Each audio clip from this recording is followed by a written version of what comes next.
Just wondered whether anybody's going to turn up really, but good to see you all here. I'm stepping down from All Black coach. I've had enough. I've been involved in 103 test matches for the All Blacks, but 140 in total.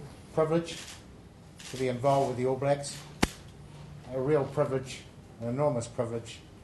I'm very proud of what they have done over the last 8 years. They've certainly added to the legacy of All Black rugby, and that's very important to this team, to Richie and Tana before him, and all the boys have played. Adding to what the All Blacks have done in the past has always been a major motivation for this group. Particularly thanks to Tana Umaga and Richie McCaw. They've been the two long-term captains during that time. I'd also like to thank my fellow coaches, Wayne Smith, Steve Hansen, Mike Cron and Mick Byrne. They're quality people and outstanding coaches in their own right. And I've been very fortunate to have them alongside me because they've created a superb coaching environment, quite frankly. I'd have to say that the man sitting next to me today, for the last 8 years, has added incredibly to the All Black jersey. I think he rightly points out not just the on-field performance where the team has won 85% of its test matches against the best opposition in the world. We regained and retained the Bledisloe Cup. We've won 3 Grand Slams, we've won a large number of Tri-Nations and hardly lost a match on tour the entire time Graham's been in charge. We've now got a process to run to appoint a replacement for him. It will be a very difficult job to find someone that can fill these shoes, but we will. Graham, who do you think should replace you then as All Black coach? I think there needs to be continuity. I think it's important. So that's obvious.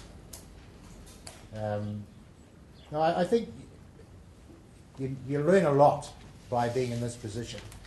So I think Steve Hansen should do the job. It's my personal opinion.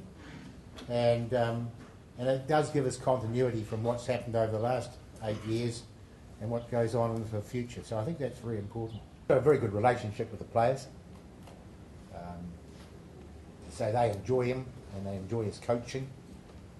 He's got a good feel for the game, good understanding of the game, and it's a natural feel.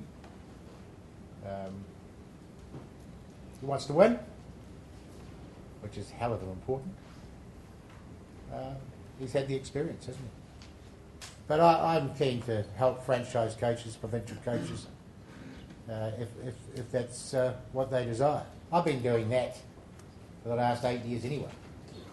So we spent a lot of time at the Highlanders and the Crusaders, etc., etc. So I'd like to continue that, probably more on a formal basis with a real structure to it. What about offshore, Graham? Yep. Yeah, I'd like to have an affiliation with one organisation. I don't think you can do a decent job if you're trying to spread too wide. And so if I can find the right club or the right union and they have got a desire for me to be involved, I'd like to do that. And I've done my bit and I've really enjoyed it. And it's been a privilege, but it's time to move on and do other things. And the people who are close to me want me to do that as well.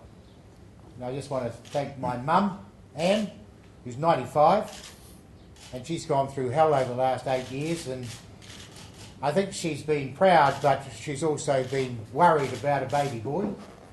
I'd also like to thank Raywin. She's been absolutely outstanding.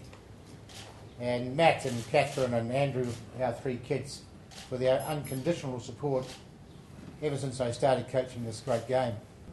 One of the goals I had a few years ago, 35, was to run my own business. So at my middle age, I'm able to do that, which is good. I don't know if I'm very good at it, but I enjoy it. It's a different environment, different people, and it's not controlled by the scoreboard. So I'm looking forward to that. So there's other things to be done.